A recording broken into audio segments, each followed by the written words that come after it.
Why John Wall is considered an NBA bust. In March 2011, I went to the Verizon Center to watch the Washington Wizards take on the Los Angeles Clippers. I chose to attend that particular game because I wanted to watch the players that I thought were the two best rookies in the NBA, Blake Griffin and John Wall, square off against one another. But when I left the arena later that evening, a part of me knew, even though I would spend the next several months denying it, that only one of those rookies, Griffin, possessed true superstar potential. During significant stretches of that game, Wall was matched up against his former college teammate Eric Bledsoe, and much to my chagrin and to the chagrin of 20,000 fans in attendance, Bledsoe thoroughly outplayed him. For those unfamiliar with the two players' history, University of Kentucky coach John Calipari recruited Bledsoe to be the starting point guard in his 2009-2010 team. But when Wall, who was a more highly touted player coming out of high school, opted to attend Kentucky, Bledsoe was relegated to the role of second banana in the Wildcat starting backcourt. Against Wall, Bledsoe notched 23 points on 9 of 14 shooting in only 22 minutes.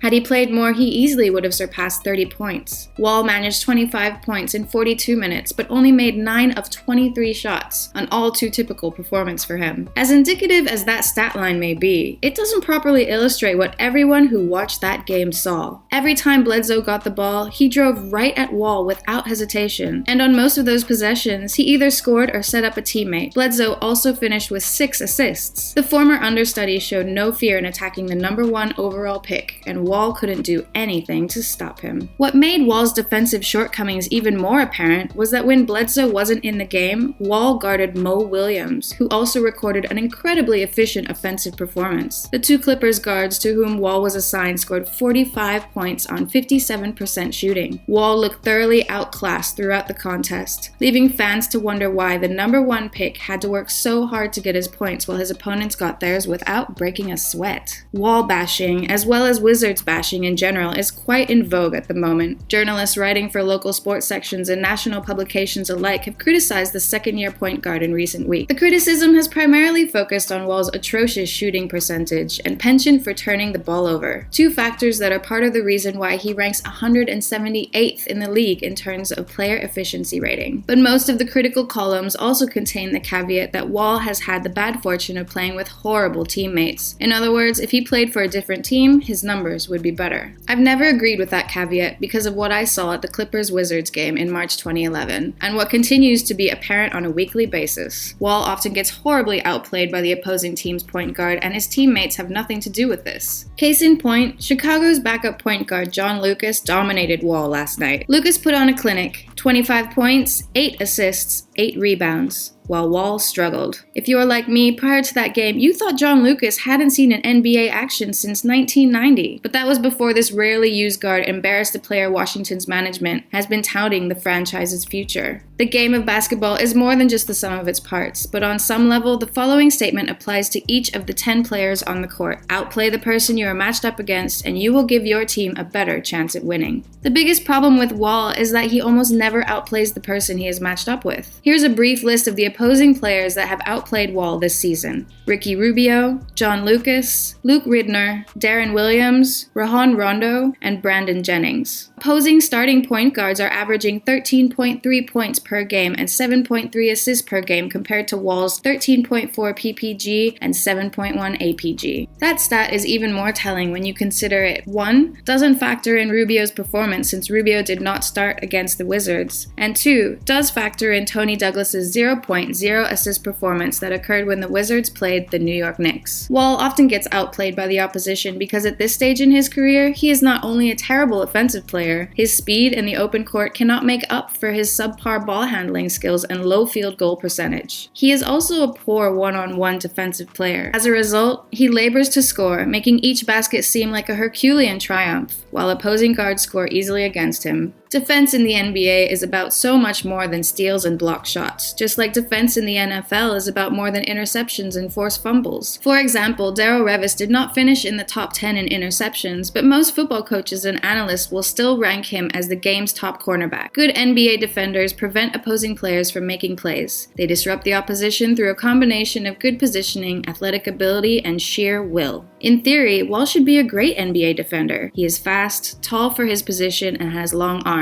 But for reasons that are difficult to articulate, Wall is actually terrible on defense. Part of Wall's defensive shortcomings stem from his seeming lack of balance. Wall looks great when he's racing through the open court. Healthy again last year, limited to only 31 games played, had that torn meniscus in his knee. John Wall! But when he's standing still, he comes across as a bit gangly and somewhat uncomfortable in his own frame. Whenever a possession requires him to body up to an opposing player, Wall gets pushed around and knocked back on his heels. His inability to hold his balance allows players to drive right at him without any fear. At this point, it may be a bit early to definitively label Wall as a bust in the making, but with each game, it looks less likely that Wall will be able to one day turn into an NBA superstar. It's even doubtful that he will reach the level of play former Washington guard Gilbert Arenas did during his good days in the Wizard uniform. Think about it. Name one top 20 NBA player who consistently gets outplayed by his counterpart on the opposing team. It can't be done, because such a player doesn't exist. Wall's immense personal charisma, he had his own personal dance before he scored his first points as a college player and also does a fantastic version of the Dougie, made him something of a media darling from the get-go. When he was in college, many writers, myself included, overrated Wall's ceiling for NBA potential. Bill Simmons called him a can't-miss prospect on par with Carmelo Anthony and Kevin Durant. Many writers, analysts, and fans, myself included, continued to fawn over Wall during his rookie year and overlooked his obvious flaws as a player. These flaws can be boiled down to the following statement. While Wall possesses more than his fair share of athletic ability, he is not a skilled offensive or defensive basketball player. And to be a great NBA player, a player needs to possess a certain degree of skill in addition to raw talent. Wall's future depends on his ability to quickly learn the skills, shooting, dribbling, passing, that he failed to learn during his first 21 years on Earth. I don't see that happening. If the Wizards want to one day bring an NBA championship to Washington, they will need another superstar to helm the ship. This brings us to the end of our video.